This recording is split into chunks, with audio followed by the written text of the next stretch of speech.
Hi guys, this is Emmanuel and Zeke from Easy Go Travel. On today's video, we're going to take you on our embarkation day on Virgin Voyages the Scarlet Lady. This is after our roughly a 1.5 day Barcelona trip, right before our embarkation day. So technically this is our phase 2 of our vacation. And as you can see, this is the Scarlet Lady from afar. And like I said, we had a pretty busy day today. So being able to kind of enjoy our day before boarding was pretty awesome. And of course, we dropped off our luggage way earlier today, so we had to avoid that crazy line. And the unfortunate thing is they are pretty strict on the time that you pick to get on the ship. So unfortunately, we had to wait for our 4:30 p.m. embarkation time. And even then, it was a little bit delayed, and we didn't really board until like almost 5 p.m. So if that was the only critique that I have, they really should do something to make boarding much easier, because this way was definitely not the most efficient way. But aside from that, we were already there. We were able to just relax and kind of just people watch until it was our turn to get on the ship. So that is the line. As you can see, it's a lot of people. So we were expecting it to be a pretty full ship. But once we were in and past security and basically their TSA, we got basically a wristband, which serves as our room key, and also if we needed to charge anything like to buy drinks or make any purchases, our wristband would also be useful for that. So technically, for whatever you needed your wristband at all times. It was pretty comfortable, and honestly, it's a game changer. Guys, it definitely does beat the use of having an actual physical card like other cruise ships. So definitely having a wearable item definitely makes it a lot easier to not just get on the ship or get to your room, but also making purchases much more efficient and time effective. And as you can see, here we are boarding the Scarlet Lady, and honestly, like it was stunning. I enjoyed it, and just being welcomed and seeing such a clean and modern take on a cruise ship definitely blew my mind and my expectations. And there's a lot of LED screens. The room was stunning. As you can see here we are entering our balcony room, which, let me tell you a secret. As you can see,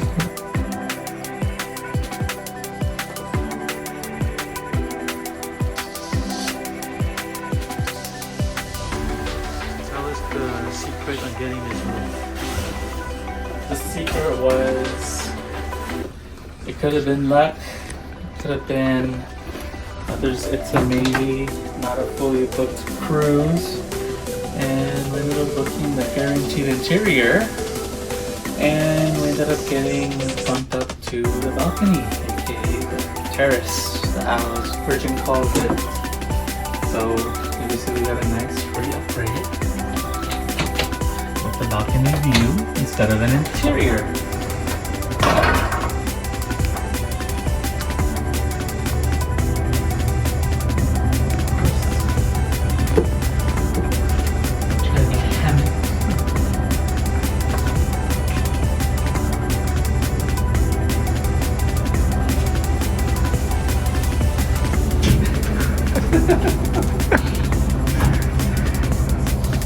This is fun.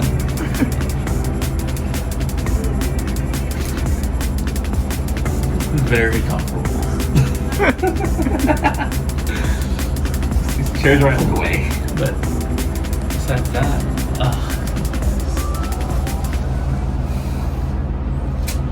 God.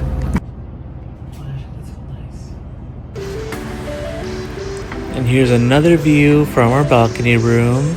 And of course, we're still trying to, find everything and put our stuff away and obviously take in the views. But also, we kind of need to get ready because we still have to do the muster drill. So luckily, it's pretty easy. You just go on the TV. It's already preloaded on you.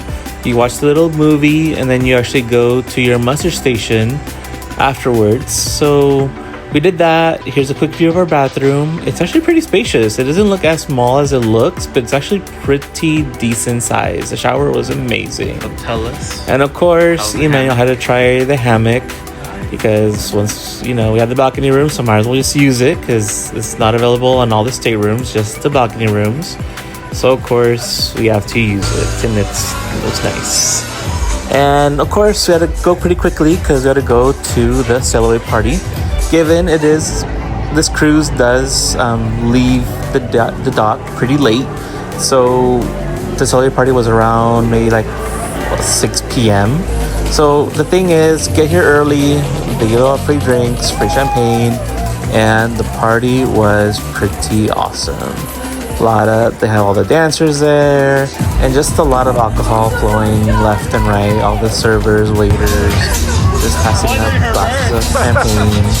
It was a very lively crowd.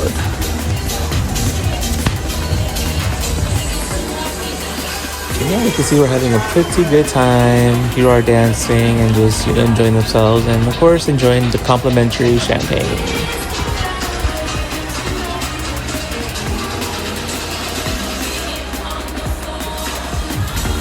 Only you can see Emmanuel dance, but so far he only recorded me. But no, he's also a pretty good dancer. And of course, right after that was dinner because, like I mentioned before, the sail away party was fairly late, so therefore our dinner came up also pretty quickly. I think our dinner was at 7 p.m. So after the sail away party, we came to dinner. We went to Razzle Dazzle, aka Lucky Lotus, and it was actually one of the revamped restaurants from this cruise. Then we made our way to the Manor, which is on the casino floor as well. As you can see, this stunning entryway to the Manor, which is one of their venues for where they do their performances, the shows, singing, like live music. And this is where we saw our first show of the night. This is one of the many hosts that the cruise line has to offer. Very intimate show. And honestly, it was pretty good. She held her own. She's a very good singer.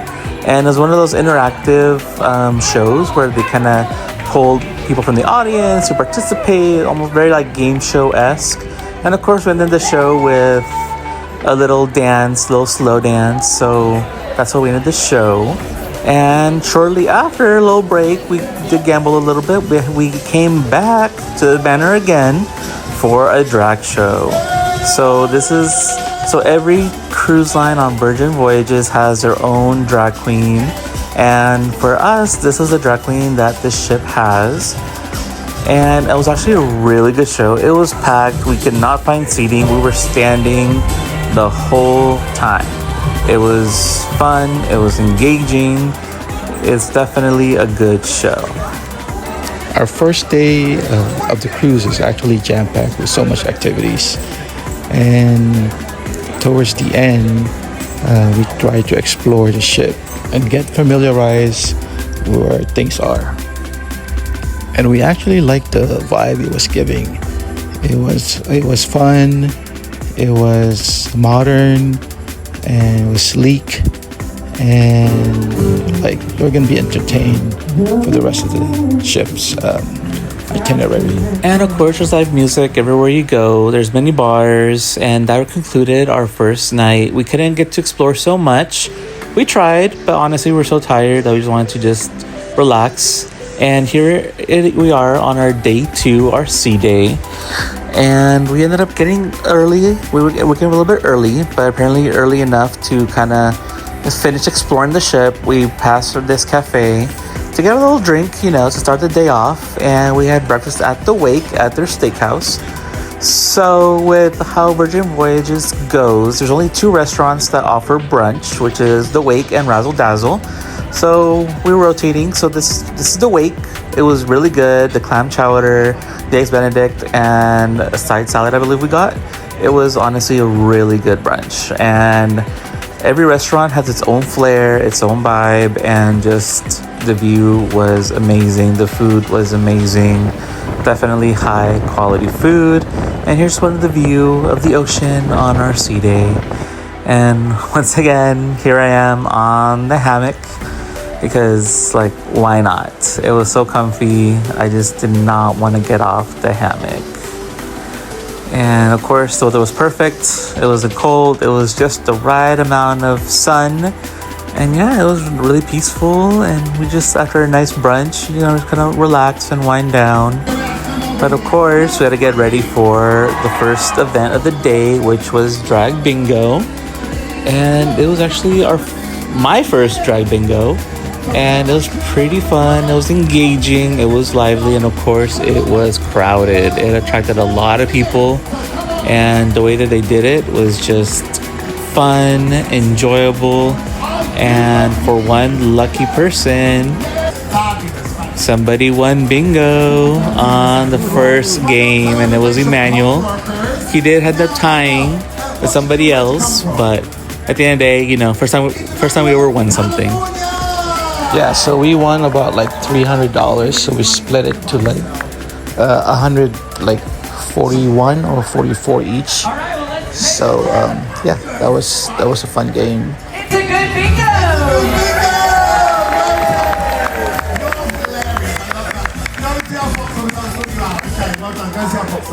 Hello, gorgeous. What one is it?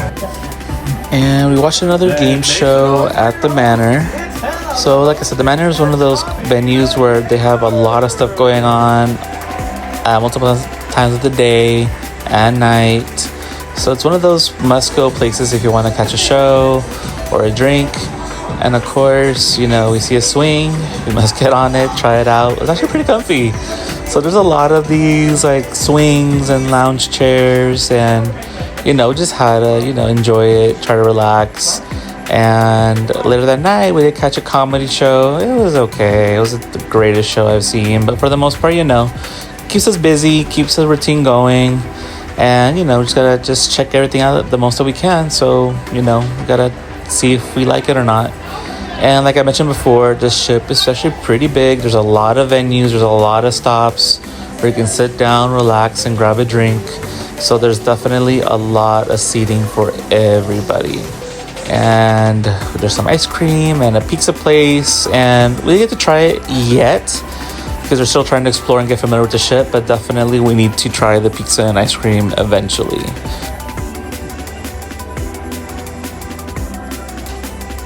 And this is the Centrium. This is basically the middle of the ship.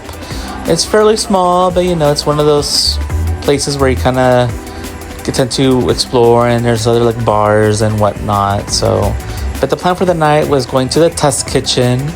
It's a Michelin star type restaurant, and it's one of those places where they kind of make everything in front of you. There's a backstory, there's a pre-made menu, and you kind of choose from choice A or choice B, which is the vegetarian or non-vegetarian option.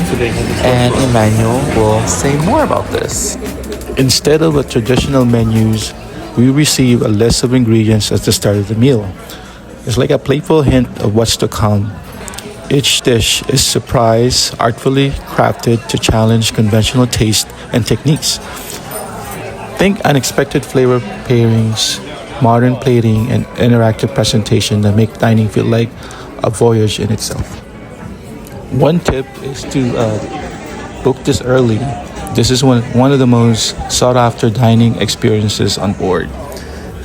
We liked it so much that we actually booked it twice. We booked it again at the last sea day of our cruise. Because they have a rotating menu.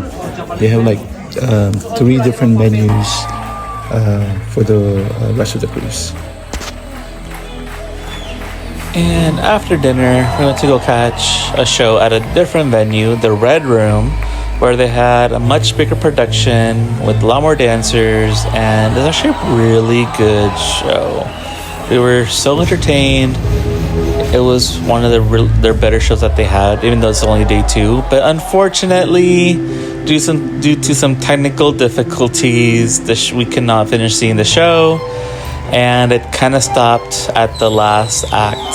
So technically, we never knew what happened because the only time they repeated the show was towards the end of the cruise, and we were not there to witness it.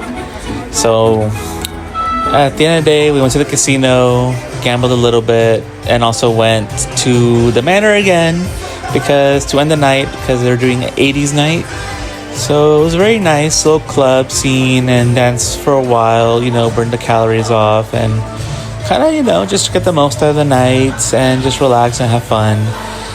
There was some guest appearances by the drag queen and the other dancers as well. So little cameos, little surprises, and it was just a really overall engaging experience. Our sea day is actually a chance to relax and fully experience the ship as a destination.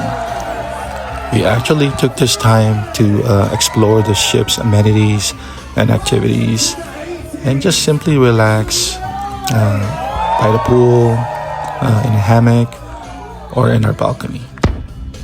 Because we didn't get the chance to do it on our embarkation day, so we did it on our sea day to kind of like explore the ship.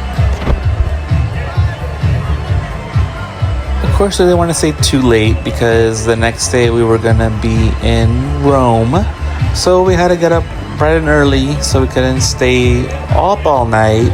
But we definitely did spend enough time here to really say that we definitely got our night's worth of 80s music and show. So off to bed, and let's see what the next day has prepared for us, because we will be in Rome and we have a pretty good itinerary lined up for us for that day, especially since we're there for almost 12 hours, which is unusual for cruises because most of the port days are roughly much shorter. So we're definitely going to try and get the most that we can out of our port day tomorrow. So make sure to stay tuned and see what we have in store for Rome. So until next time, don't forget to hit like and subscribe to our channel. Thank you for watching. Bye.